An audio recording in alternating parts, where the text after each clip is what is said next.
My first ever mechanical keyboard was a Ranto pad, a TKL pre-built with Gateron blues with white backlighting, and it cost me 2,500 pesos plus shipping. That was way back in 2017. Fast forward to today, after years of mostly using 60 to 65% boards, I was given the opportunity to check out an amazing keyboard that is similarly priced, but this time is an entry-level bare-bones custom keyboard. This is the Tecware Veil 87.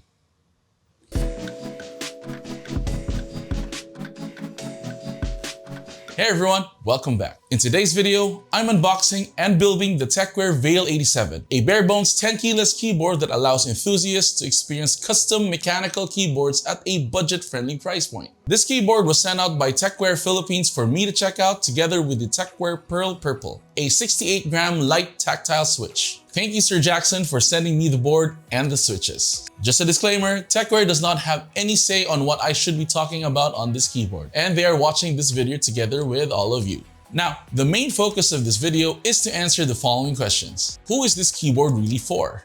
Is the Tecware Veil 87 a great starting board for those who want to experience a custom keyboard? And would I have bought this keyboard if it wasn't sent to me? Of course, it is also to show you, the viewer, how awesome or how bad this keyboard is. Spoiler, it is awesome. I have been using this keyboard for 2 weeks now, and all I can say that this is really a great keyboard to start off with. I honestly wish that this was already available way back in 2017 when I first started the hobby. Before we start unboxing, please don't forget to like and subscribe to get more keyboard content. We are now at 610 subscribers as of recording this video, and we are almost at 1,000. Please help me get there, please. Thank you.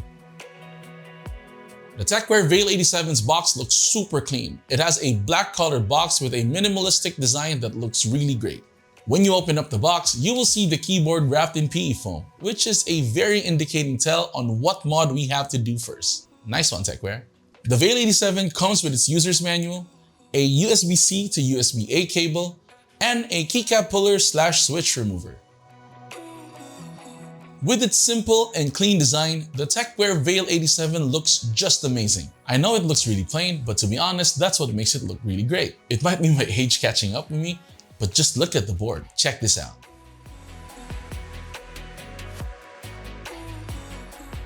Priced at only 2,600 pesos, the Veil 87 feels sturdy and does not flex nor feel cheap at all despite being made of plastic. It comes in 2 different color variants, a smoke black and white version, which will be a good choice for office use and of course for gaming. I have the white one and I just can't stop raving about how wonderful this keyboard looks. On the bottom part of the board, you can see 5 anti-slip rubber support and 2 adjustable kick-up feet that has 2 levels. Unlike the Royal Kludge RKH81, the Veil 87 is actually a bit taller in design, so I use mine on the first level only. The board also has a switch to go from PC to Mac mode really quickly. The USB-C placement of this board is not really good. It is located here and has cable routes that can go through either the left, center, or right side, which is pretty cool. But if you're at a point of your enthusiast life where you have a customized cable, then it may not fit here.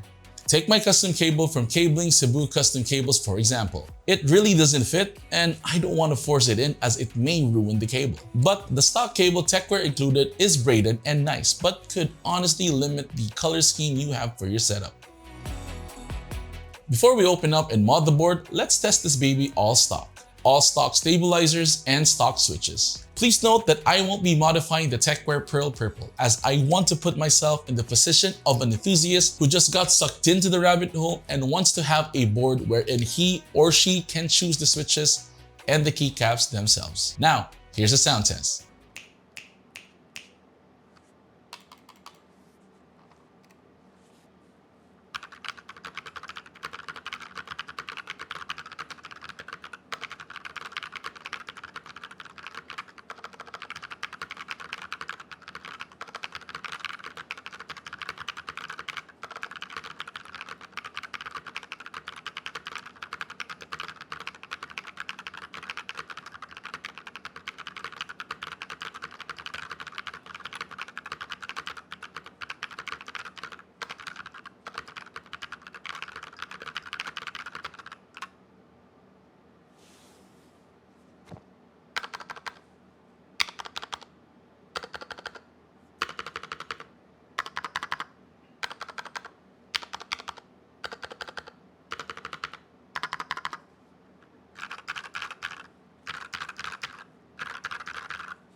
Okay, that sounded really great out of the box. So I guess that's the end of the video.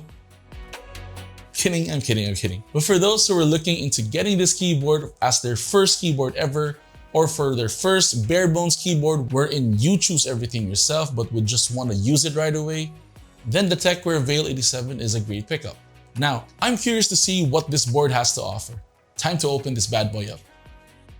To open up the board, you would need to remove the top frame by slowly loosening some plastic clips. Make sure to use something like a guitar pick to slowly pry open the case. Honestly, if I were to rate how much of a hassle this part is, I would say it's a 3 out of 5. But that is only when you initially have to remove it. The more you have to access the keyboard's PCB and the more times you open the frame, the easier it becomes. Once you have removed the top frame, you will need to remove these screws as seen here. One of the screws is hidden behind the rubber near the right stabilizer of the spacebar area. Carefully lift up the PCB as it is attached to a daughter board. Make sure to disconnect this so that we can work on the keyboard easily. Now we need to remove the screws behind the PCB to remove the stock plate, which is a scratch magnet. But don't worry, these scratches won't be seen behind the keycaps. The bottom part of the keyboard has a silicone case dampener that helps remove a keyboard's hollow and pingy sound. Also, it has a battery slot which may indicate that Tecware is planning to have a tri-mode Veil 87. I can't wait for that. Before we do any modding, I think it's a good time to talk about the Tecware Veil 87's features. The Tecware Veil 87 features KL hot swappable sockets that allow enthusiasts of all levels to try out all kinds of switches, making it ideal for those who are still searching for what kind of switch they want to use on a daily basis. #LinearGang represent.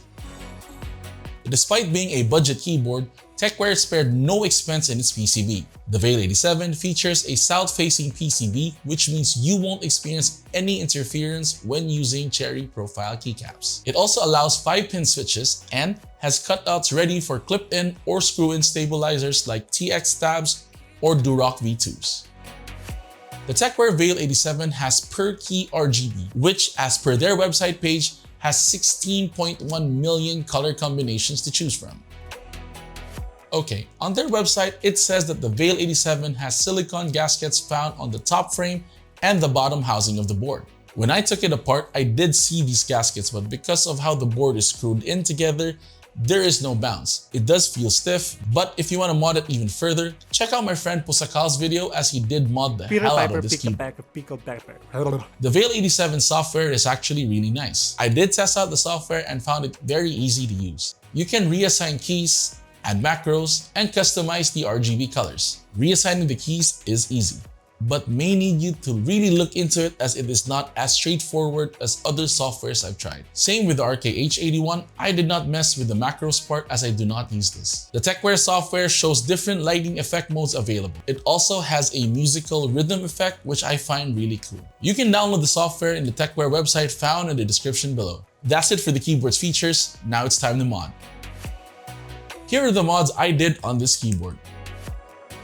First, I retuned the stabilizers. The Tecware Veil 87 stock stabilizers were already pretty good out of the box. It had some lube on them, but I know we can make it sound even better with a little more love. To do this, first I had to remove the existing lube. Then for the wires, I tried this wire stabilizer straightener thing Pusakal recommended to me. I'll have a link in the description if any of you are interested. Most of the stabs were already balanced except for the one on the spacebar, so this was my opportunity to try these out. I then added 205G0 for the stabilizer housing and stem, and XHT BDZ on the metal bars.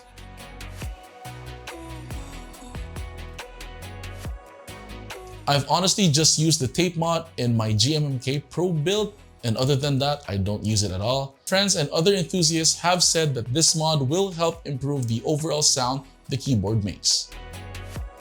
In the beginning of the video, I did kind of tease that I'll be using the PE foam mod, so I did. I added a thin PE foam sheet in between the plate and the PCB, which makes the Veil 87, at least for me, sound deeper and a bit more full. Again, this is what I hear from my keyboard on my end, and how other friends and enthusiasts have described using these mods. Now it's time to get everything back together.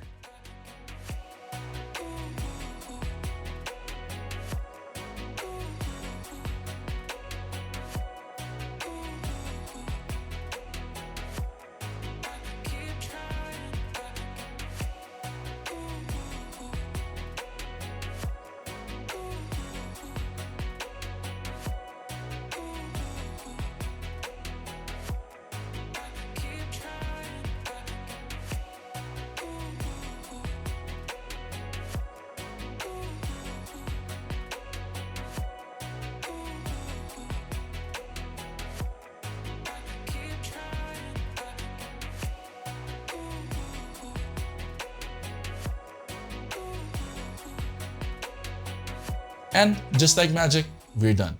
Here's a sound test with a fully modded Tecware Veil 87.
The Tecware Veil 87 is honestly one of the best budget 10 keyless keyboards in the market today, priced at only 2,600 pesos. Sure, you have to take into consideration the switches and the keycaps you want to use, but you can always slap on cheaper switches like the Akko Cream Yellows or Gateron Milky Yellows. Lube and fill them, then add keycaps from Akko or other brands, and you got yourself a custom build that you created for yourself to your liking. Now, to answer the questions earlier, who is this keyboard really for? The Veil 87 is meant for the enthusiasts who are 1. New to the hobby but want to have something custom for themselves and want something sounding good out of the box. And 2, for enthusiasts who have already tried pre-built keyboards and just want to try customizing a keyboard themselves. It also helps that once you have removed the top frame once, taking it apart again to possibly paint it would be easier and just another step to having something unique for yourself. If any of you are interested in a painting tutorial, let me know in the comments down below. Is it a great starting board?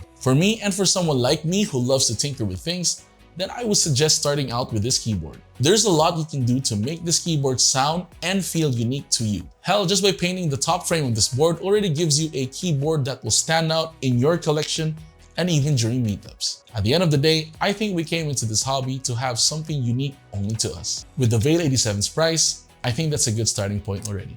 And would I have bought this keyboard if it wasn't sent to me? Yes, I would have. I was already looking into this keyboard even before Sir Jackson and I talked. My sister wanted a keyboard built for her husband, and I suggested the Veil 87. But due to time constraints, we weren't able to make that work. The Tecware Veil 87 is such an amazing board that I could only have wished that this was available to me sooner. So that's it for the video. Part 2 of the RK-H81 video will be up soon. So for now, take a look at part 1 right here. Or if you're interested in checking out how keyboard meetups are, then check out this video right here. Thank you very much for watching. See you later. Bye-bye.